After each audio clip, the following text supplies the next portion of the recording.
back to the Hustlerholic. So the show is about more than just the hustle, but the science behind the hustle. Man, and today we have two powerful guests on the show. I got my partner Ryan Akers in here. Man, successful financial consultant, trucking company. The name of the show is What It Takes to Be a Boss. And we have two real CEOs, and I got my little bro here, I say little big bro. Noah, man, somebody I'm so proud of, man. And we're gonna get into the music business, but even before that, he built an empire in the medical field, and we're happy to have you guys here, man. Welcome to the show, man. Thanks for having me out, man. We're gonna give a little toast, man, to y'all. We are holics. Yeah. But so as we proceed through the show, man, this show is very important, man, because these days everybody like to throw the word boss around and CEO and all that, and they ain't running nothing, man. I don't really understand it. That's more than just a word. It takes a lot to create and build a company, and most CEOs and bosses know, how the reward that comes from feeding other families and stuff. It's more than just walking around saying, I'm the boss. It's taking that responsibility of it, man. So I'm gonna start out, Ryan, let you kind of give us some background about where you're from and tell the people a little bit about it. All right. Hustlerholics. Ryan Akers, man. I'm from California, San Diego.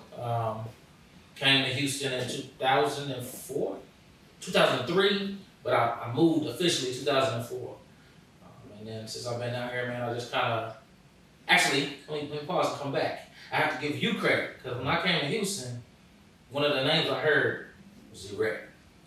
Like, a lot, right? So it was something for me, and I wasn't used to the Houston culture coming from California, so hearing the Houston scene, Houston culture, it was like, yeah, Erect Shop.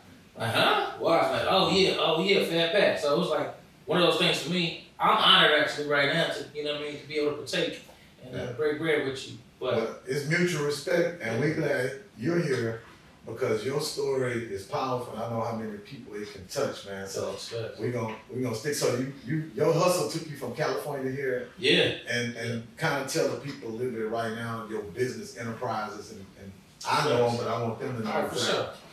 Entrepreneur, author, trucking CEO, financial consultant. Anything involving money, I like to get it. That's just one of those things. One of the most powerful things that you said just a second ago was the importance and the feeling of helping somebody else take care of their family. So when I got started in Houston, I started off with my tax business, and I built that here, and I franchised it out to California here. So we ended up having like 12 offices in Houston. Wow. One of the things I did was employ my sisters.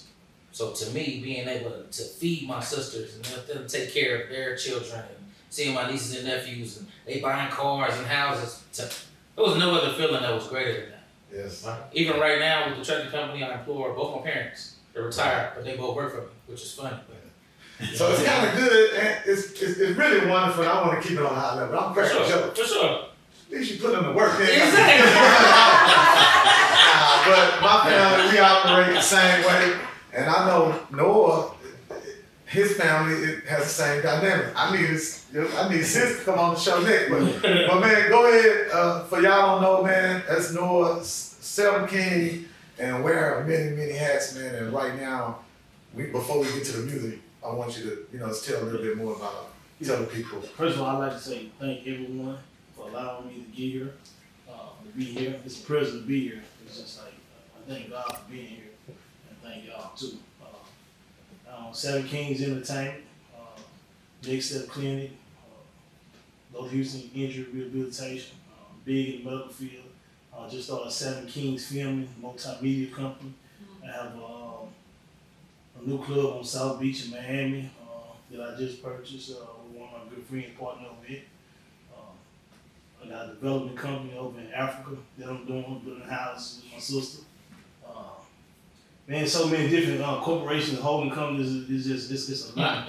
I'm from Natchez, Mississippi, this small town.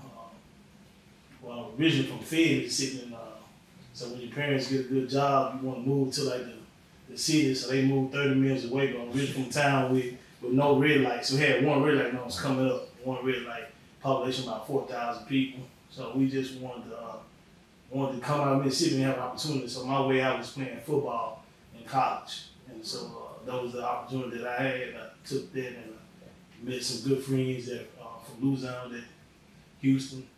And that's how I get here. Okay. Man, that's wonderful. So Ryan, you already have took the initiative to try to share your knowledge.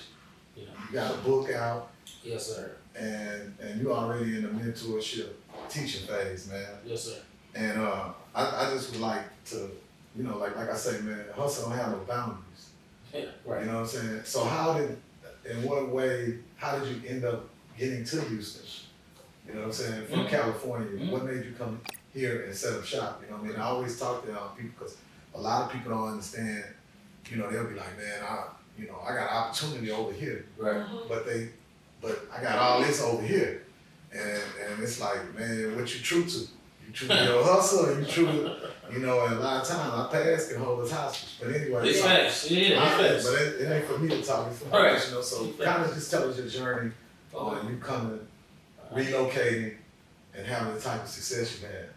All right, so from Southern California, I think we all are aware, I grew up in the late 80s, early 90s. Gang culture, right? Right. So I dove into that in high school, unfortunately. But fortunately for me, I was an athlete also. But my old man was a Navy SEAL. So don't ask me how that dynamic worked, but he wasn't home a lot when I was a kid because he was gone. Didn't even know where he was at. I really didn't know what he did, for real, for real. When I got in high school, I got a couple opportunities. The first one actually was dancing for Kirk Franklin. This was like 1997, I swear. Hip-hop bands went on tour for 2 years. My senior year in high school, which was 99, I was on the road. My parents retired. My old man set up shop out here, got a job in the oil company. I went to the Air Force, actually. Said I was never going to go to the military, but I ended up going to the Air Force. Well, I did my 4 years. I got out, came down to Houston, where they set up shop. Said I was only going to be here for like a couple months. Like, man, let's just go down there, check it out. Well, I came and I ended up having my daughter, Blessing, and I stayed. So she's born and raised here. 17 years, almost 18 years this year. She's ready to go to college. You know what I mean? That was like my motivation. And for me, she turned me, that's what kind of clicked and made my whole entrepreneur mind go. Because I'm like, yo, I can't do this. But being in Houston, as you know, as one of these founders, man, black people out here was getting money. And all I seen was success. Back home, it was different. Yeah, you could get money, but it was like, few and far between was really making it. Houston is like, everybody getting paid. I'm like, okay, I can do this. And so for me, it was just getting out here and making connections. I got blessed. I've been blessed still just to connect with good people. I call them OGs, people that always looked out for me, just put the hand out and say, hey, don't deal with them, kind of open this door, you know what I'm saying?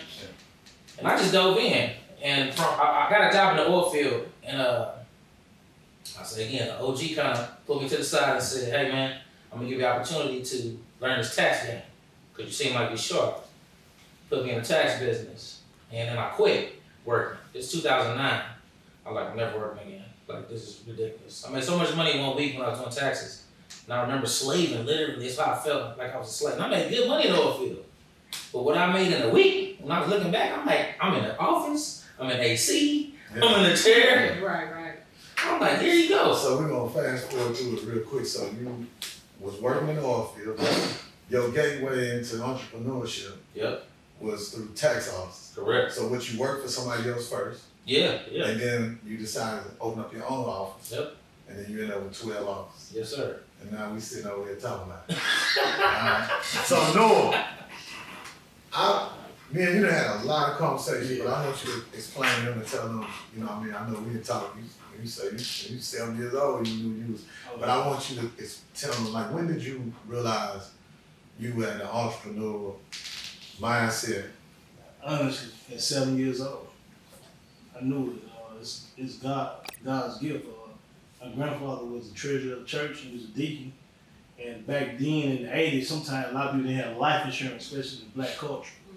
And so my Today, granddad, a lot of people don't have life she insurance. so my grandfather always tell me, he would do just a good deed, would dig the graves for people who didn't have life insurance. And so what he would do would make me and my cousins, grandchildren, me and my cousin Kamani, we used to go dig the graves, and he was giving us a Pepsi.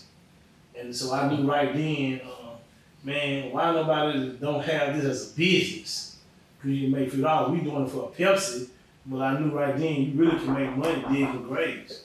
So I knew at 7 years old, that was a way to make money with digging graves. And then back then, pecans, we said pecans, say cans and stuff. So he would make us do that. So at 7 years old, I had the mindset of being an entrepreneur. Right. Yeah. So, okay, so now everybody gonna know Selm Kings, the music business, but walk with me through how you even got in your position, because you don't just wake up, you ain't hearing nothing. No, None of us are hearing shit. Yeah. Right. So we need to hear a story of how you go from, From pecans to now, I call it. yeah. From pecans to now, the story is that I literally was in college, I played ball, What college? I went to FAMU first, Good. and I was a bad kid. I was on campus doing something I had no business, so they told me, hey, you got in trouble, so you gonna have to sit out 3 games. At that time, that's where the ego come in. Hold on, I left a division. I didn't sign a Division I single A to come to FAMU. And y'all can tell me I'm going to sit out at my first game to play against the University of Miami, and I had like 6 solos, interceptions, played against San Antonio. Y'all can tell me just because I got caught on campus smoking some weed, y'all finna tell me I got to sit out 3 games. Man, y'all got me messed up. So I called my high school coach, Coach Ryan, Robert Ryan, and told him, hey man, I can't do the Division I double A. This ain't for me. He said, well, 2 things you can do. You can go up one level, single A, or you can go down to Division II. And so he said, let me call Division I school and see if they want to extend out the opportunity back to you. And so I had two schools, Mississippi State and University of Arkansas. And Coach, from Arkansas, he told me, he said, well, we gave him the opportunity he want to do. He'd come in and be a prop or something, prop 48 or something. Yeah. Something. Yeah. Pretty much a walk on, you still got to pay for it. And then I said, I can't do this. He said, well, you go to Division II, Arkansas Tech University. He said, you can go there. And then that's where, they give you a full ride and everything. And he said, just going down a level. I said, man, and he said, well, everybody's using it. He said, well, it's like 20 minutes from where Scotty Pippen went to school at Conway. That's not the school I'm going to. It was an all-white school. I went there, and one of my best friends, he's from Alexander, but his best friend was Big Pokey and all them from out here.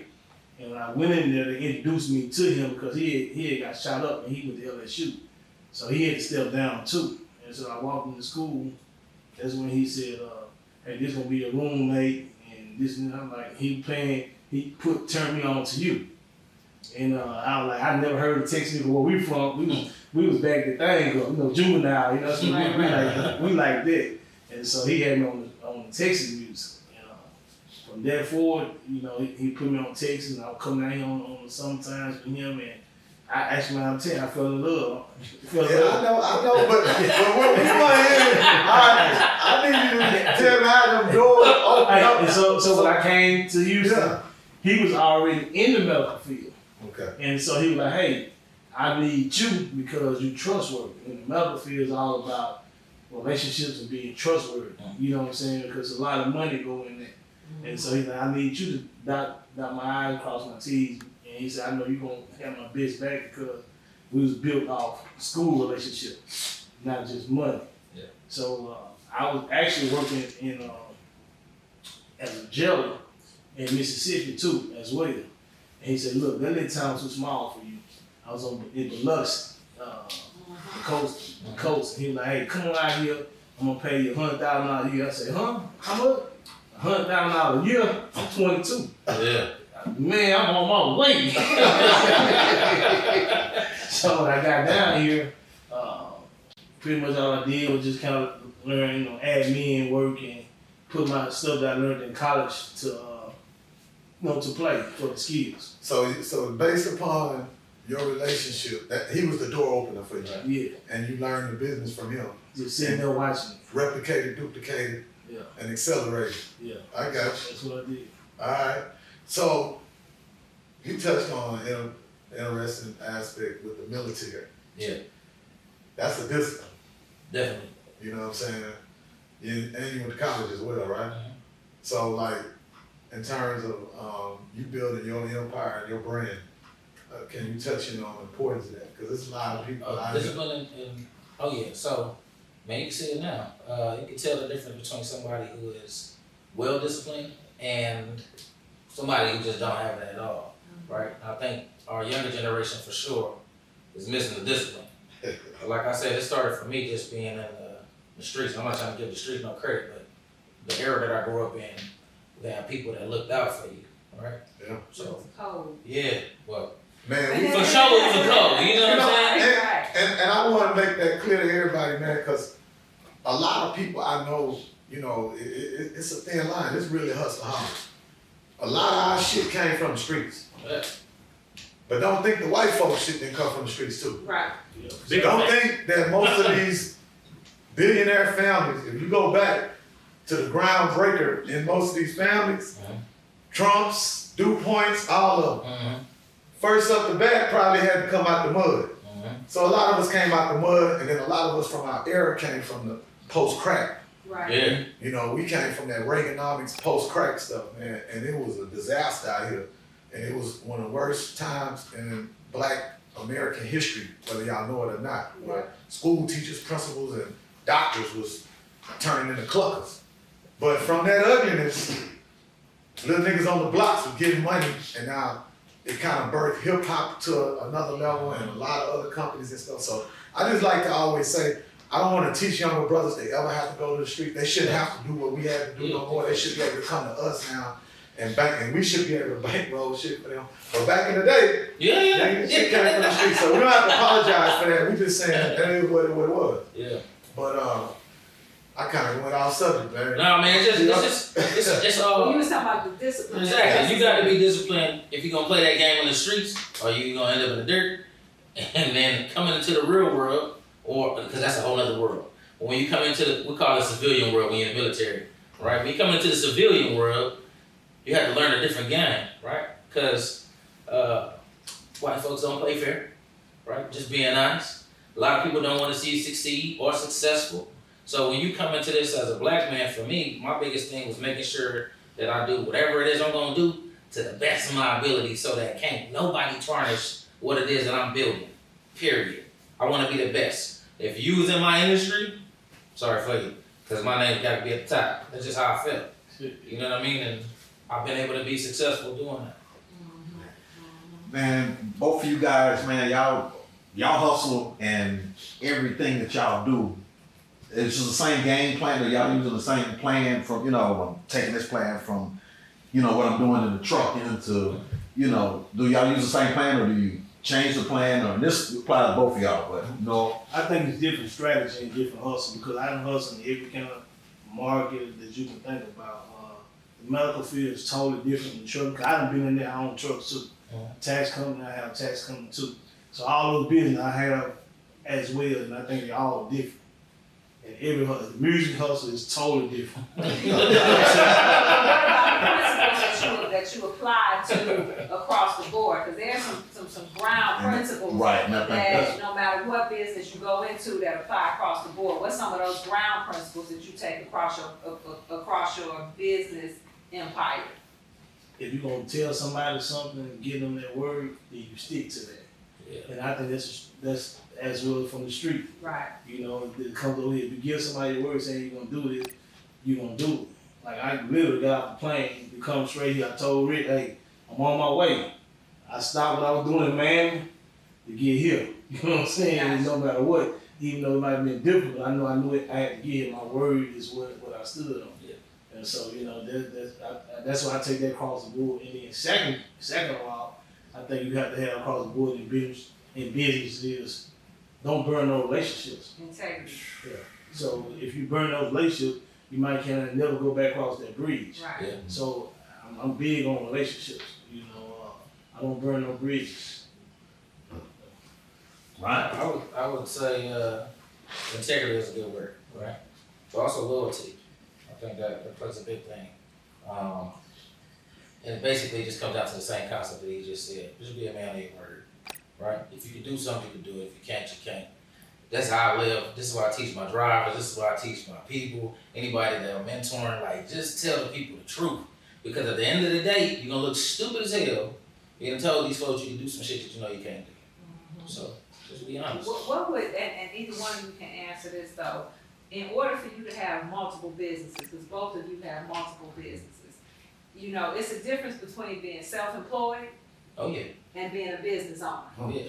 And most of us go into business self-employed. Fact. Break it down real quick, let them know the difference. Okay, so the difference between self-employed is just basically is you own your job. Okay, so you go from working for somebody else to actually being Working an for employee yourself, yeah. for yourself. Yeah. That's self-employed. Mhm. But when you're a business owner, it means the business can operate. You own the business. The Right. business doesn't own you, and so There the you go. business can operate without you actually being there. And so you all are business owners, right? Because in order for you to own multiple businesses, you can't be self-employed because you can't be employed here and here you be working 3 shifts, you know. And a lot of us, especially in the Black community, we want to be self-employed. We think it's pride in that. And not to say that there's anything wrong with being self-employed, because that's typically our first steps. But the real reason that we get into business is because we want the freedom. That's it. And in order to get the freedom and in order to scale and have multiple businesses, it takes certain things that you have to put in place and a certain mindset. So if y'all can just touch on what you think maybe that mindset is, what's the things you put in place, but how do you go from being self-employed to being a business owner and having multiple businesses and running them and making money basically while you sleep? Well, I'll throw it out there really quick. In my book that I just released, Getting Things Done, the first chapter, I talk about 10 different mindsets that people throw out there that's really a bunch of bull, right? But your mindset is the most powerful thing that you have, anybody, right? Whatever a man thinketh, so that's what the Bible says. So if you go off principle and just say, I'm gonna be successful, there's a thing that happens to you because you're like, okay, now I'm talking to myself. But then there's also a discipline that make you complete what it is that you're saying now, right? And those things come into place. I know a lot of different people who have great ideas, but no hustle, right? Or no grind, no stick-to-itiveness, as we used to call it. So you can take an idea and have an idea and do nothing, or you could become that self-employed person, which is nothing wrong with that. I started self-employed. However, when you're talking about scaling, yeah, you definitely have to be time management, right? I once heard a person say, staff your weaknesses, and I live by that. There's a millionaire I talked to years ago. He said you can't do everything, but you can pay somebody else that's smarter than you to do something that you don't know how to do. Diddy do it all the time, right? So that was like one of the things I saw. For me, that and scaling, when I got into the trucking business, I never knew nothing about trucking. I never had a desire to get a CDL. I don't own a CDL right now to this day. I just own trucks, right? But my thing was, how do I get into this business, not knowing the business, but be successful in the business? Well, I gotta be able to staff people that are smarter than me, people that can do X, Y, and Z, and be able to manage those individuals. So know how you run out, how do you run all these different businesses Man, at the same time? I ain't gonna lie to you. I'm gonna keep this 100, man. I'm gonna keep it 1,000. I give God all the praise and everything I do. Yeah. I think I can't do nothing without the good man of good, because I walk into every door, how hard I work, but how good my hustle was. I think it's called faith. That's what I think got me here. Because coming where I'm from, a town of Mississippi, where people can't read, can't write, they just graduate you. Just because, you know what I'm saying? There's only 600 people in the town, and the teacher's your first cousin, and the person's your uncle. I'm just being honest with you. You know what I'm saying? Not to get off the subject, but how you think Oprah became a billionaire? You think just because she was so smart? She's from Mississippi? No. So I think it's faith. So in my situation, I feel like it was faith. You know what I'm saying? Is what took me and I can run over 15 corporations. And you know, man, you share a lot, bro, and let's make it clear. I know without a doubt, God is the beginning, the ending, the answer to all. But I'm gonna push you a little bit. Yeah. Cause on this show, every time everybody get on this show, they always want to get, and that's fine because we built on that, and God knows, you know, He telling me what to say. But we need people to know the other part. You know what I'm saying? So somewhere in there, you got a skill set that allow you to. I kind of got my own answer. Have all this different things going on at one time, and you still be able to be successful. So what do you think that is? Like, how you able to have this company, that company, this going on? I'm in the music business. I got some going on in Africa. I got and I know all this. A lot of it is my sister too. Kay, what's up, Kay? You know what I'm saying? Hey, she's strong. Hey, my brother T. You know what I'm saying? I have a praying family, and they always covered me. Even when I was a little kid, I was always into something. I bought my first car when I was 12 years old, and so they was always praying over me and keeping me covered. And I think I'm a people person. And sometimes when you walk into the room, there's a certain type of anointing that's beyond a certain person. Right. And so, you know, some people just want to follow. And one of my mentors told me this last year when Young Al and me and GSO Fat was in Miami, and y'all might know him, Slim, with Cash Money, you know, Godfather Slim. Yeah. He said, man, I get chills when I'm around you. It's just something about you got a good heart. And he said, I don't know what it is, but I just like you. Yeah. And so I think that's what And that's the favor, man.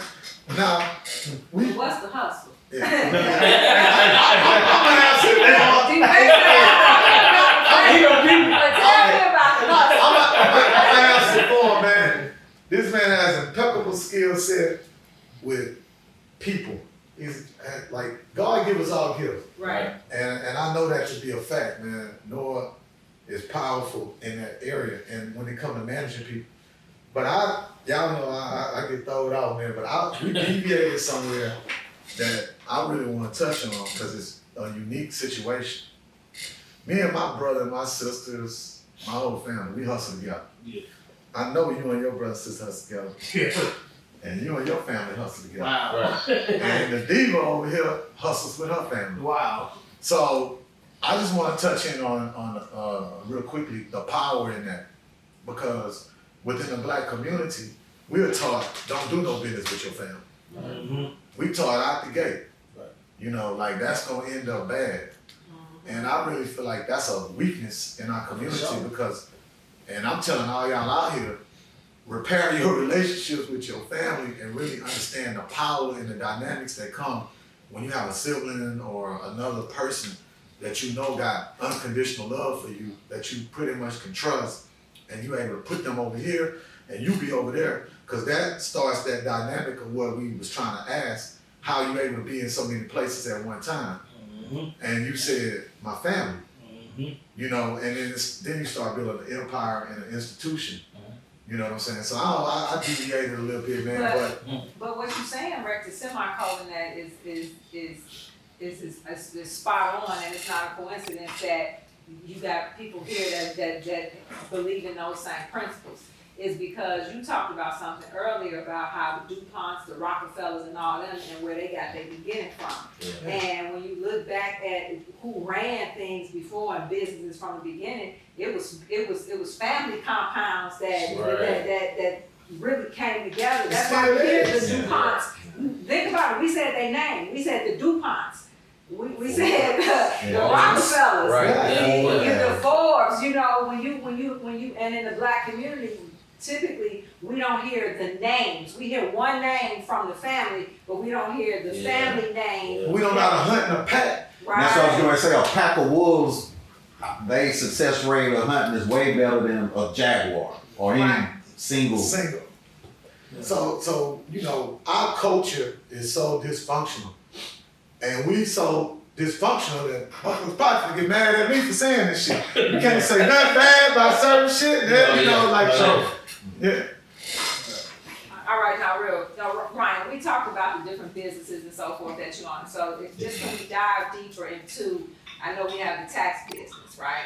And so tell us about that tax business, because that's something that a lot of people have tried to get into, but have maybe not been successful at it, or it wasn't what they thought it was. But how did you actually get in the tax business and then scale that business where you actually franchised it out and ended up with 12 stores? Cool.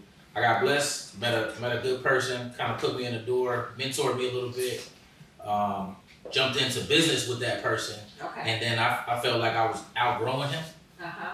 So I'm a big thinker, so I was like, hey, let me do this on my own, and I went and did it on my own. I already had my own clientele. The next thing is, I literally looked at Colbert and Ball, Jackson Hewitt, and some of these bigger companies, and went on their website and just saw that they was franchising. Well, I knew a lot of people, so I said, let me set up. I mimicked Jackson Hewitt's website. Literally, I had my web guy go on there and look at everything they had. I said, we need the exact same thing. We did that, and I got franchisees. And I want to just pause you right there for a minute, because a lot of the times, you know, we think it's something wrong with being a copycat. Duplicating. But it's never wrong if you're copying the right cat. Right. And you know, and so a lot of times we run away from that. We run away from franchises because we want to own it ourselves and so forth. But you was able to take a model and duplicate it and then replicate it. Proven model. That was the There thing. you go. It was already proven. So I knew people that were already spending $25,000 and $50,000 going into them. And I said, let me undercut them. You can join my franchise for 25, 15 even if you're good, you know what I'm saying? And I literally was able to scale like that. And that's my boys too, man. oh yeah, see? From the grill, from Beaumont, man. Man, they might have worked, and I just wanted to get a piece of that pie. There's billions and billions of dollars in the tax game. It's a blessing to be duplicated. I feel you. It is. So the fact that you did that, so then you took that and rolled it into the truck. Yeah. That's a tough one, because a lot of people fail forward in that. Trucking is a lot different. I will tell you that right now. Trucking is a lot different, but it's definitely so I actually used the same type of model for the trucks, right? I went ahead, I looked at Stevenson Transport, I looked at some of the bigger companies that are out there, because anybody can buy a truck. Right. But what they don't tell you when you get into the truck business, how much money all this stuff costs up front, and how much money you better have or a good credit card on file for every time that maintenance button hit, because it hit often. Right? Oh yeah. See, there's a ton of things that are unspoken in industries, right. And so I was blessed. But one of the things that I'm good with looking at people. I was like, you know what? Let me do this, and instead of crowdfunding, which is white folks call it, I said we can do group economics. So I can give another person that's an entrepreneur or somebody that got some money but don't know what to do with it an opportunity to make some money. Okay. Give me set amount of money. Yeah, I literally put it out there for opportunity. Hey, if you want to come invest, I can get you this, and I know that I can get you this because I'm doing it. So I can give you $1,000 a week off of your truck that you're gonna pay for, right? Which man, and I know you're gonna keep it rolling. And I'm gonna make it quick. I feel like that's something that need to be instituted into our community way more. Yes. Because and I'm fucking up the show right now, but I gotta step up, man. When people come on here, when I feel the spirit, there you go. Because one of the biggest things with investing is investing in somebody that got a knowledge base. Right. Yeah. And because in our community, the way things are structured, we don't know how to do that. Right. So people like they don't have the opportunity to invest in somebody that's good at something.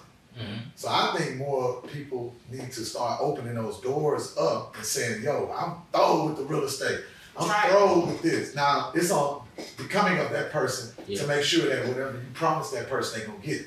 Yeah, like, you want to get into clinics, because everybody don't need to go try to go get into that. Right. Because they don't know that. Right. Everybody need to be betting on the right dog, not the wrong dog. Yeah. And we just don't have enough infrastructure in our community where other people can come and invest.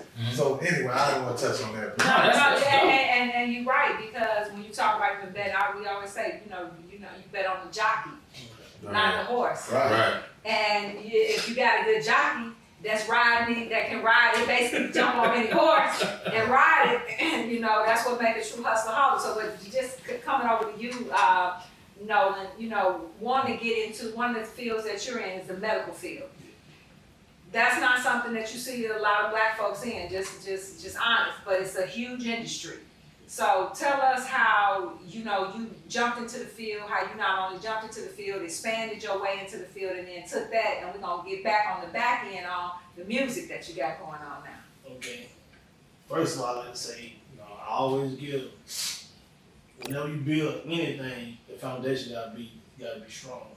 So I jumped in the medical field because my mother had stage 4 breast cancer. And we couldn't find her no medicine. And the insurance that she had, they was giving us such a CVS, Walgreens, they was giving us such a headache. So like I said, family. My sister she was a doctor in DC, education. And I said, you know what? We gonna open up our own stuff because they giving us this one around. We get our medicine. We gonna do it on our own. And so that's what gave me the drive, that passion, because my mom died with stage 4 breast cancer. So it made me say, you know what? I want to get into this and go full-fledged. And I had already been working in the field as my partner that had his own stuff going. But that passion, when my mom had stage 4 breast cancer, it gave me such a passion, like, I'm gonna keep this dough in. Right. Y'all gonna give us that. We didn't have the insurance, we didn't have this. Y'all, every time we just want to go somewhere, they was giving us the runaround. Y'all, her insurance don't pay for this. So it was just so much headache. So that passion, say, I'm gonna keep this dough in. Right. I'm gonna give myself a seat at the table. Yeah. And so that passion, what got me at the door. My mom had stage 4 breast cancer. We couldn't get her no medication because of the insurance. So that's what got me there. Okay, and so then when you got there, you expanded. Google. How do you open up a clinic?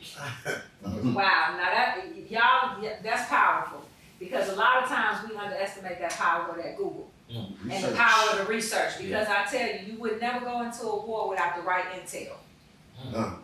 And a lot of time, and business is war. Yeah. So you gotta have the right intel when you go into business. And gave me this. I said, how to open a clinic in Texas. How to open up a pharmacy in Texas. Okay. And then we did it. And I have a sister, like I said, she's a PhD in education. She's the one dot I cross T. She's the person that makes sure everything is always correct. I eat on Google to her. She'll come back with a thing. Let's do this. Okay, let's open the LLC. Now y'all gotta go find a doctor.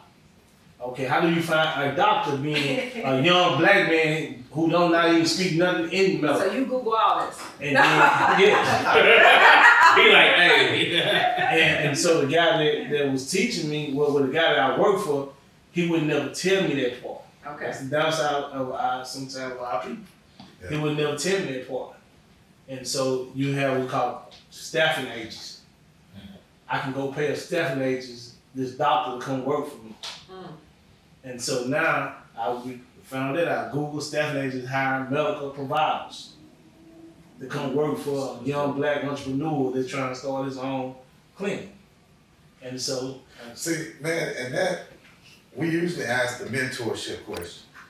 But this time, I'm not even gonna go there, because it's different. Because now I see both sides. And even with me, like, our community, we have a problem with sharing information. Yeah.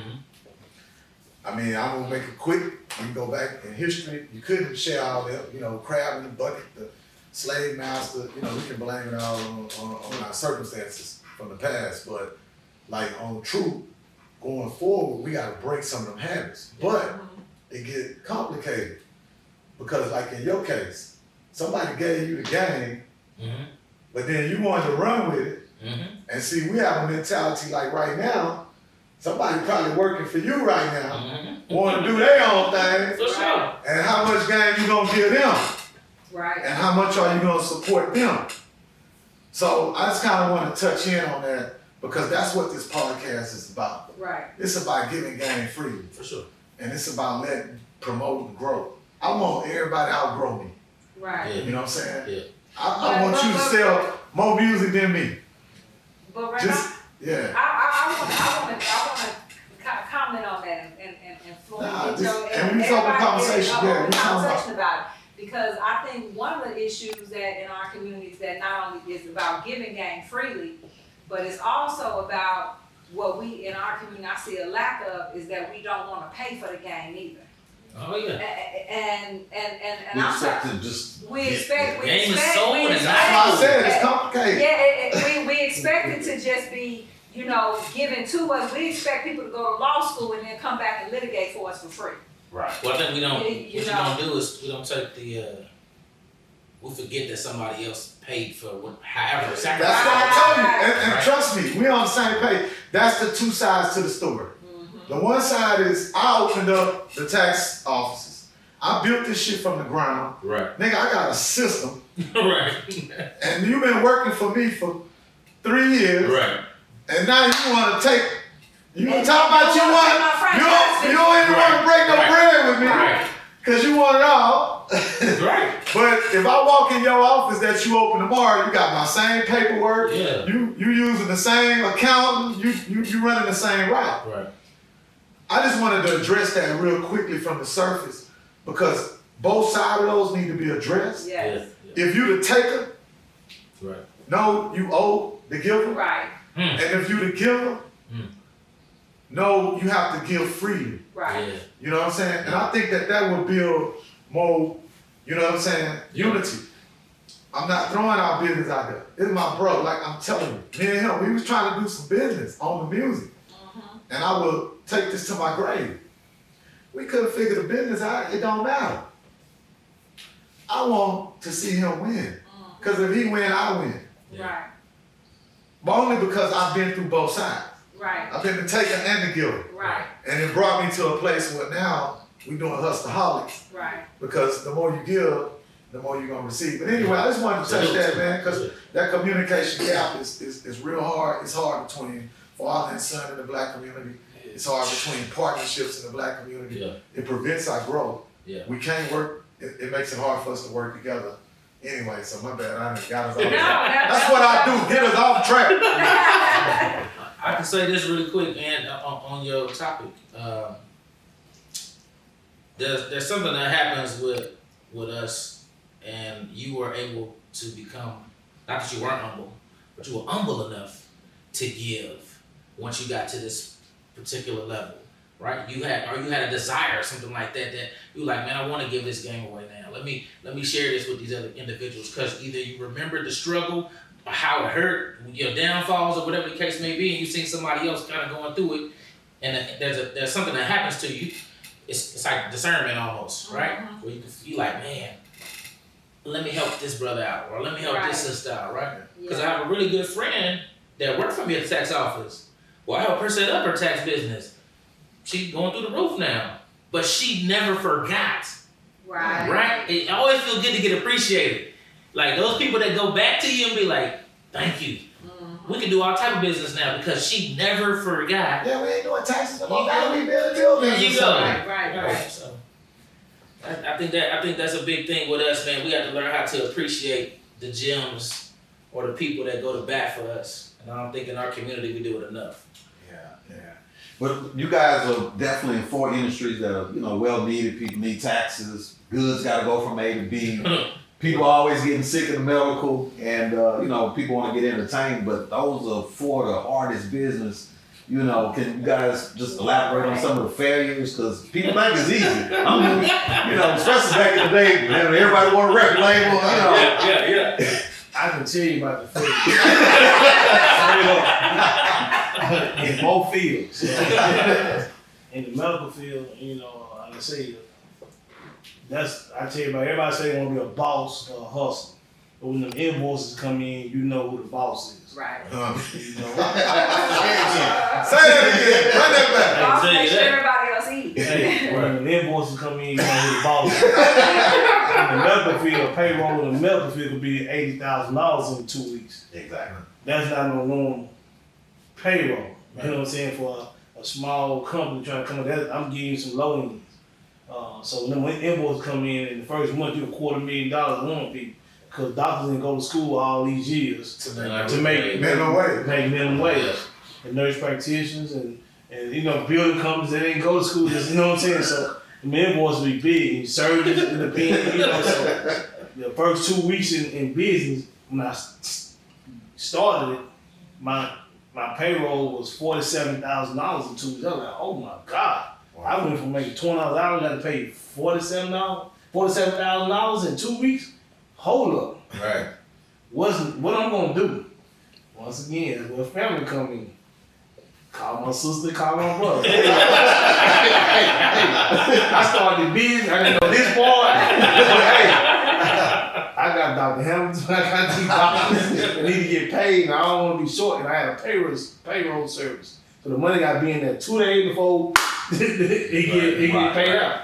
And so she said, "How much?" And I told her it was 40. I never get it. Was $47,000 or some dollars that had to be paid. Yeah. And my brother said, "Look, I don't have $47,000, but he was in the military. He said, but I can go in my account and pull some money out." My sister, her husband was a lawyer at the time, and he was like, "Hey, I'm gonna go on my money. I'm gonna pull out $30,000." So they pulled out like $70,000 for me, and they said, "Huh, man, make this happen. We ain't got no more than this." And so they pulled out $70,000, and I'm like, "Man, but payroll gonna be back in 2 more weeks." What's next? You know what I'm saying? I don't want to fail them. I promise you, I'm gonna always go back to this. I got in my closet, and I pray. I said, I need a better week coming up. And the next week, you know, I made payroll for the next 4 months. Wow. Yeah.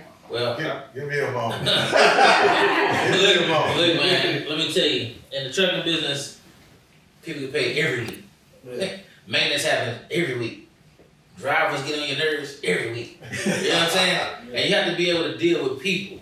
And even though I set up good contingency plans and things that kind of block a lot of stuff, I pride myself on being a smaller based business. So my drivers can reach out to me if there's really an issue. And I want to be open with them.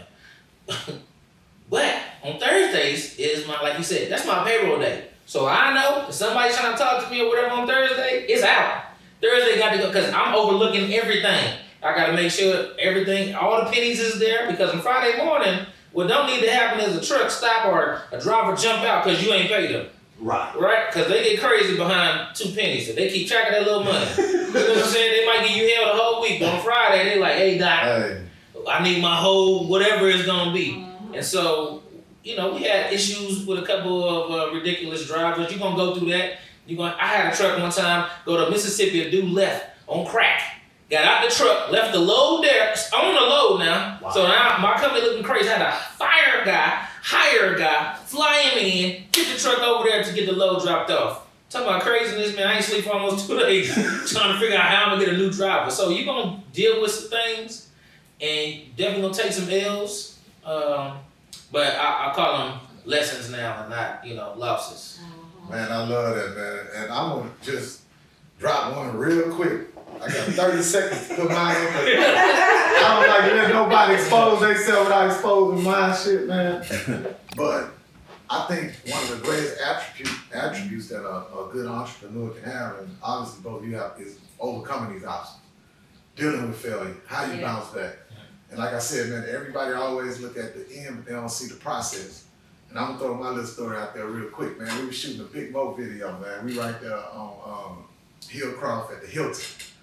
And Dr. Teef and them, so Southwest Wholesale were holding my money up. They owed me some money. They didn't give me all my money. I ain't have. And Dr. Teef, what's up? They shot the first video. We were shooting a man for Big Mo Man video anyway. So we had the hotel. We got everybody out there for, we got Screw Down, man, the parking lot. Like, it's just packed. The whole city of Houston, they out looking at us. I got the suite upstairs. Man, and it was a weekend, so Robert Gilliman told me he was gonna give me my check that Thursday, and they didn't give it to me. Then the Friday came, and the crew then rolled in, so I wrote them high checks. I paid everybody out with them checks, and the only reason why I was in the room, I wasn't downstairs, because I caught the flu. So I'm upstairs with the flu, and I'm looking out the window, man, and I see a sea of people out here, they shooting the video, man, everybody that I'm sick. And I look, I say, boy, if they only knew. We got half of Houston out here, if they only knew. I ain't even got the money to pay for this shit. Well, we want to thank you guys, man. It all worked out. Yeah, man. We really. How can people get to y'all? Because I know y'all got so much going on, but man, spit all social media, man. Because we want people to get at you guys. Hey, this is 7 King Cash Money over here, Rich Gang for Life. At 7 Kings ENT. That's my ID. So, I know I'm fucking up again, but I'm gonna do that. Man, I wanna give Noah a big congratulations. For real. Cause he been like going on 2.5 years in the game, music business, and just signed his deal with Cash Money. And I'm being real. I witnessed him go through the same shit we done went through.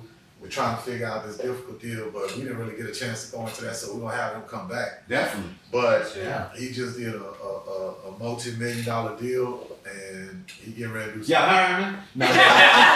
I'm a hustler. Shit. On to the next, And I just wanted to make sure we acknowledge that, man, and tell everybody, look out for the artists you got coming out, all that type of stuff. Jizz So Fat, he the new wave. You got Toheed, my guy from Atlanta, and Propane. You know what I'm saying? Propane, He's yeah. a Houston legend. You know what I'm saying? And so we getting the paperwork done and all that stuff like this. So y'all can see him worldwide, not just in the region. So it's some big things going on. Good. I'm sorry, I interrupted, but go ahead and finish with all your. At 7 Kings, ENT. That's my IG. Follow me there. On my other personal Facebook, Noah Rankin. That's me, and that's the only social media I have. You know, All right. I keep it very short and simple. And of course, on my medical side, NextStepClinic.com. That's it. And SpartanHoldings.com. That's my holding company. So, I got a lot of stuff going on there with real estate. Gotcha. I'm easy. RyanKnowsBest.org. All my other social media handles is there. RyanKnowsBest.org. You can find me on Facebook, you can find me on LinkedIn, you can find me on Twitter, you can find me on all those things. I'm the only black Ryan Akers, period. So if you see me on there, it's me. You can get at me, Team Dixon 86, Snapchat, Instagram. Don't forget about Hustlerholic.com. You got the digital diva, Michelle Lilly, at I am Michelle Lilly on IG. Catch me at Rec Real. I know everybody want to spell it with a W. I don't know why. Sometimes it's W, sometimes it's not. It's RECKREAL. Check me out, man. You can hear some more of my stories. My brother cut me off earlier and shit. I'm trying to tell you. You want to hear the conclusion of that story? Follow me on Rec Real. I'm going to post the end of